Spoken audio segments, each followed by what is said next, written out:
시청자 여러분 안녕하십니까? 뉴스데일리 베스트 민앵커입니다. 이른바 이태원 사고가 있고 난 뒤 이를 전후에 발표된 여론조사들을 보면 이번 사고가 윤석열 대통령의 지지율에 크게 영향을 미치지 못했다는 조사들이 대부분이었습니다. 올랐어도 1, 2%, 내려갔어도 1, 2%로 소폭의 움직임만 있었는데요. 그런데 오늘 윤석열 대통령의 국정 지지도가 7월 이후 최대치를 기록하는 등 큰 폭의 상승세에 접어들었다는 여론조사 결과가 나와서 관심을 끌고 있습니다. 해당 여론조사는 이른바 이태원 사고 후에 벌어진 여야의 치열한 공방 속에 이를 지켜보는 민심이 충분히 반영됐다는 점에서 주목할 필요가 있는데, 이 민심엔 사고를 수습하는 윤 대통령에 대한 국민들의 어떤 평가도 물론 들어가 있겠죠. 여론조사 업체 RN서치가 뉴스핌 의뢰로 지난 5일부터 7일까지 전국 유권자 1,023명을 대상으로 실시한 조사에 따르면 윤 대통령의 국정 긍정평가는 지난주 대비 2.7%포인트 상승한 38.2%로 집계됐습니다. 이는 지난 7월 이후 가장 높은 수치인데요. 같은 기간 부정평가는 2.1%포인트 하락한 59.4%를 기록했는데, 이 역시 7월 첫째 주 이후 처음으로 50%대로 떨어진 기록입니다. 윤 대통령에 대한 긍정평가는 대부분의 지역에서 상승했고 대구 경북 지역에서만 소폭 하락한 것으로 나타났고요. 연령별로도 60세 이상을 제외한 전 연령층에서 올랐고 30대에서는 특히 상승폭이 컸습니다. 제가 왜 여론조사에 대한 여러분들의 불신 속에서도 이 여론조사에 주목했냐면, 여론조사는 그 성격 그대로 국민 여론을 숫자로 수치화해서 제시하는 본질적인 성격 외에도 정치권에선 여론전의 수단으로 삼는 경우가 많습니다. 그렇다고 봤을 때 우리 진영에 유리하게 나온 여론조사 결과는 적극적으로 홍보할 필요가 있다고 생각하는데요. 일부 편향된 여론조사 회사들의 행태는 철저히 감시를 하되 긍정적 여론 형성에 도움이 되는 여론조사는 적극적으로 국민들께 알릴 필요가 있다고 생각합니다. 자, 다시 본질적인 부분으로 들어가 앞서도 설명해 드렸다시피 이번 주에 나오는 여론조사의 촉각을 곤두세울 수밖에 없는 이유가 혹여나 윤석열 대통령의 지지율이 이태원 참사로 인해 큰 폭으로 떨어졌다는 여론조사 결과가 나오면 민주당이나 촛불집회 세력들이 이를 자신들의 투쟁의 동력으로 삼을 수 있다는 점 때문입니다.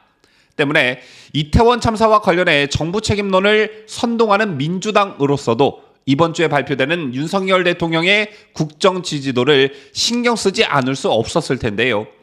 주 후반에 매주 발표되는 여론조사 한두 건이 더 공표될 테지만 지금까지 양상을 보면 이태원 참사로 인한 지지율 하락은 없었습니다.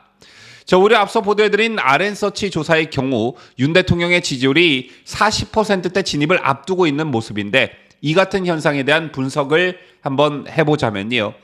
일단 이번 이태원 사고 직후부터 지금까지 윤석열 대통령의 행보와 처신은 그야말로 흠잡을 데가 없었습니다. 즉 야당인 더불어민주당이 꼬투리를 잡을래야 잡을 게 없었다는 건데요. 지난 방송에서도 제가 여러 차례 말씀을 드린 적이 있지만 어떻게 보면 지나칠 정도로 윤 대통령의 행보와 처신은, 그리고 사고 수습 과정은 완벽했습니다. 반대로 놓고 생각해 보면, 만약에 용산경찰서장이 이해할 수 없는 행태로 혹여나 윤 대통령이 사고 사실을 다음날 아침에 보고받았다, 만약 이랬다면 민주당 벌써 탄핵 절차에 돌입했을 겁니다. 또 조금이라도 대통령이 사고를 수습하는 과정에서 빈틈을 보였더라면 윤석열의 7시간 이따위 프레임을 걸어 탄핵의 시동을 벌써 걸었을 것입니다. 그런데 이를 의식했는지는 모르겠습니다만 사고 직후 대통령실은 윤 대통령의 동선이나 지시사항을 거의 실시간으로 공개했죠. 이 밖에 유가족들에 대한 애도와 예우, 보상과 같은 부분도 민주당이 먼저 요구하기 전에 이미 다 해버렸습니다. 때문에 현재 민주당의 행태를 보면 막연하게 정부 책임론을 떠들고는 있지만 구체적으로 어떤 부분을 정부가 또는 윤 대통령이 책임져야 하는지, 윤 대통령이 책임져야 할 사안은 무엇인지 구체적으로 말을 못하고 있습니다. 이런 이유로 이상민 장관의 말 한마디를 꼬투리 잡고 한덕수 총리의 농담을 문제 삼으며 혹여나 한동훈 장관을 끌어들일 요소는 없는지 이리저리 잔머리를 굴리고 있는 것이겠죠.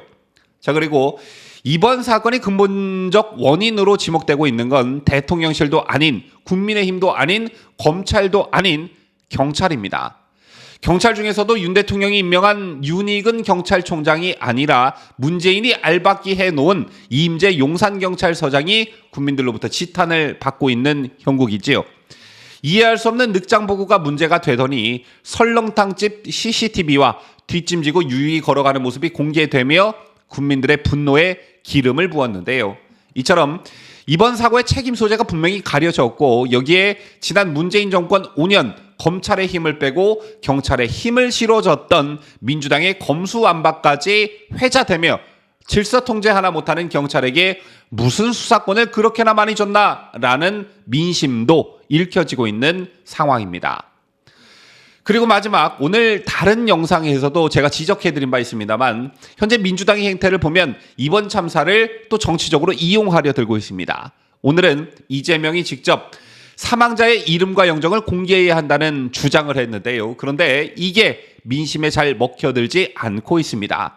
또 민주당의 주특기인 가짜뉴스로 인한 선전선동도 곧바로 네티즌들의 팩트체크로 시작도 못해보고 개망신을 당하는 경우가 정말 속출하고 있습니다.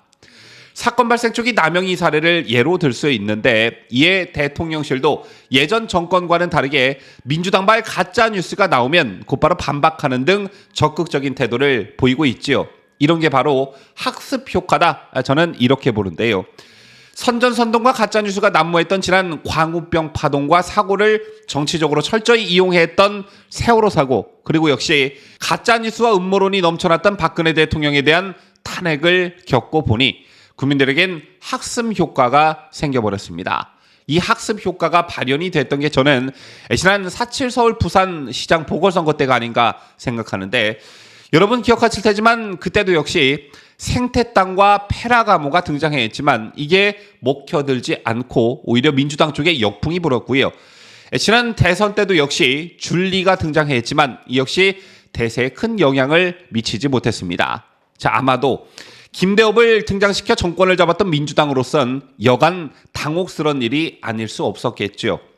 저런 국민들의 학습 효과로 이번 이태원 사고를 다시 정치에 악용하려는 민주당의 전략이 먹혀 들어가지 않고 이런 여파로 촛불 집회가 그들만의 리그로 전락하고 있는 것입니다. 개인적으로 저는 이번 이태원 사고를 계기로 우리나라 국민들의 시민의식이 한층 발전하는 계기가 됐으면 하는 간절한 바람을 가지고 있습니다. 앞으로 이런 사고가 재발하지 않으려면 어떠한 제도 개선이 필요하고 현재의 우리 국민들의 시민의식은 후진국 수준에 머무르고 있진 않은지 어떤 개선들이 필요한지 사망자와 유족들에 대한 위로와 애도 속에 이런 발전적 논의들이 진행돼야 한다고 생각합니다. 이와 동시에 대형 사고를 빌미삼아 정치적 이득을 보려는 세력에 대해선 반드시 국민적 심판이 뒤따라야 한다고 보고요. 아예 이런 정치인들이 정치권에 발을 붙이지 못하도록 만들어야 한다고 생각합니다. 지금까지 저는 자유대한민국을 소화하는 뉴스데일리 베스트 민앵커였습니다.